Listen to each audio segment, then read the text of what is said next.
You need to start saving now and invest if you want to not work until the day you die. So according to the US Census, 50% of millennials and 92% of Gen Z have not started any sort of retirement account savings yet. That's a pretty big number, especially since according to a Yahoo article that was recently just published, in order to retire comfortably, they say that an average person needs about $3 million to retire. In this video, I'm going to show you how to be strategic in the way you invest and which accounts to open so you can maximize your profits. The first account is a high yield savings account. Most people will put their money in a traditional savings account at Chase. Their savings account has an annual yield of 0.01%. Let's just say you had $20,000 in this account. In 1 year, that money will only net you $2. So if you open a high yield savings account at Ally Bank, I believe it's 4%. And so if you take that $20,000 and put it into a Ally Bank high yield savings account, just by having the money sit there, it will have a net yield of $800 at the end of the year by just putting your money into a different place. What you should be doing is putting your emergency fund in this account. An emergency fund is meant to be a buffer or a safety net in case you have a rainy day situation.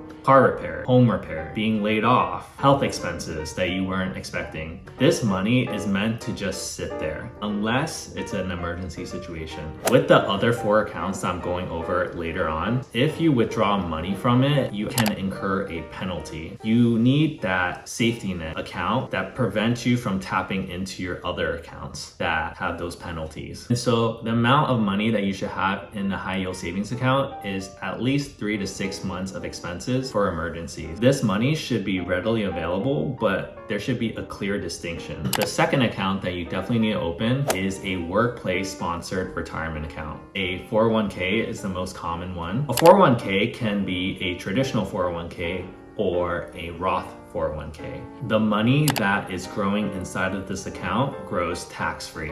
It will take advantage of compound interest. If you pick the traditional 401k, you're essentially putting pre-tax money inside of this account that is deducted from your income. Your reported income for the year will drop. You actually pay less in taxes. Now, 401ks are typically company sponsored, and so you have to work for a company that provides this in order to qualify. The third account that you should open is an IRA, and that stands for individual retirement account. With an IRA, you can open it with one of the big brokerages. So there's Vanguard, there's Fidelity. You can technically open a traditional IRA or a Roth IRA. Anyone can open one of these accounts. It's not related to your employers. Your money is growing tax-free inside this account. If, let's say, you make too much money with the income limit for a Roth IRA, there is something called a backdoor Roth IRA that you can do. So don't worry about the income limitations when it comes to a Roth IRA because you can always do a backdoor Roth. So the fourth account that you should open, it's a health savings account. An HSA is a secret retirement account because you can take the money that you have left over in your account and roll it over to the next year. The money that is inside can grow year to year. You can take the money that's inside and invest it into the stock market. And the reason why it's so good is because it has a triple tax saving. The money that you put in is pre-tax.